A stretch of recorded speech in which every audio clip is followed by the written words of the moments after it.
Hello friends, Radhe Radhe. आज मैं आपको बताऊंगी संकटों को दूर करने के लिए नारियल के उपाय।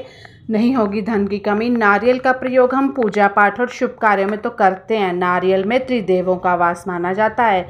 ज्योतिष शास्त्र में नारियल से संबंधित उपायों के वर्णन किए गए। तो ऐसा माना जाता है कि इन चमत्कारी उपायों के द्वारा इंसान को जीवन की कई तरह की परेशानियों से छुटकारा मिलता है। तो जानते हैं कि नारियल के कौन से उपाय जातक के लिए फलदायी साबित होते हैं। तो फ्रेंड्स, मेरी कल की भी वीडियो थी भगवान भोलेनाथ की, उनको याद करके ही ज़रूर देखिएगा। नारियल के उपाय जो है, अगर आप बिज़नेस में किसी समस्या का सामना कर रहे हैं तो आप गुरुवार यानी कि वीरवार के दिन, थर्सडे के दिन पीले कपड़े में नारियल को लपेट लें और उस पर जनेऊ रखकर श्री हरि को अर्पित करें। मान्यता है कि इस उपाय को करने से व्यवसाय में जो भी आपका काम है परेशानी आ रही है तो छुटकारा मिलेगा और कार्य में सफलता प्राप्त होगी। देखिए, कोई ना कोई उपाय तो कारगर होता है, सारे नहीं भी होते। इसके अलावा रोग को दूर करने के लिए नारियल का उपाय अधिक लाभकारी साबित होता है। नारियल को मंगलवार या शनिवार को रोगी के ऊपर से 21 बार वार कर किसी जगह पर रख दे। ऐसा माना जाता है कि इस टोटके से दूर सभी रोग दूर हो जाते हैं। मान लो कि पुरानी बीमारी है, ठीक ही नहीं हो रही है, या नज़र भी लग जाए तो भी आप ये कर सकते हैं। जीवन में आने वाले संकटों से छुटकारा पाने के लिए मंगलवार को हनुमान जी की पूजा कर सकते हैं और उन्हें लाल चोला चढ़ा सकते हैं। कल तीसरा बड़ा मंगल है, अब ये कर सकते हैं। इससे सभी संकट और दुख रोग दूर होंगे। आर्थिक तंगी दूर करने के लिए आपको शुक्रवार को लाल वस्त्र धारण कर माँ लक्ष्मी की विधि पूर्वक पूजा करें और प्रिय चीज़ों का उनके भोग लगाएं।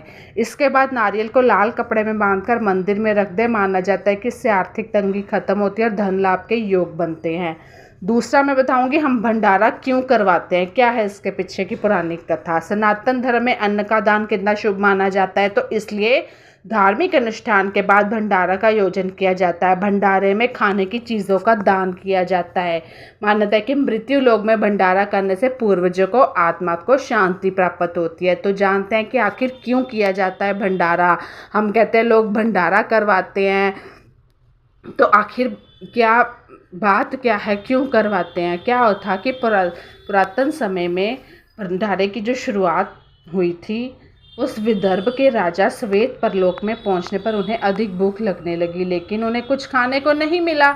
जब उन्होंने भोजन मांगा तो किसी ने भी उनकी मदद नहीं की। इसके पश्चात राजा श्वेत की आत्मा ने ब्रह्मदेव से पूछा कि आखिर क्यों राजा को भोजन नहीं दिया जा रहा। तो इसके जवाब में ब्रह्मदेव ने क्या कहा, जो लोग घर आए को पानी नहीं ना पूछते, ये उन लोगों के लिए है। चाय तक नहीं देते काम वालियों को भी, उन लोगों के कि आप भले ही राजा रहे हो लेकिन आपने जीवन में कभी अन्नदान नहीं किया, इसी वजह से आपको परलोक में आने के बाद भोजन नहीं मिलेगा।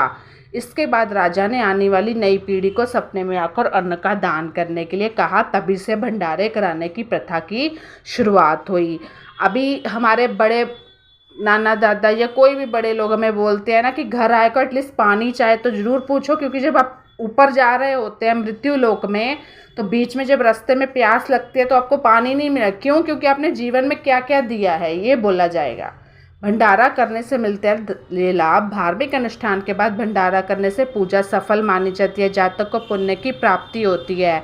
इसके अलावा माँ अन्नपूर्णा की कृपा प्राप्त होती है।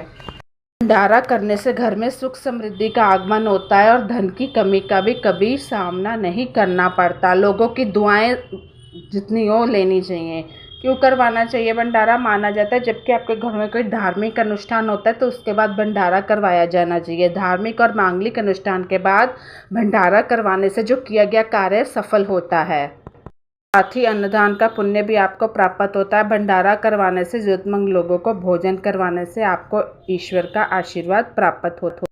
कैसी लगी मेरी ये वीडियो मुझे ज़रूर बताइएगा। Bye bye, take care.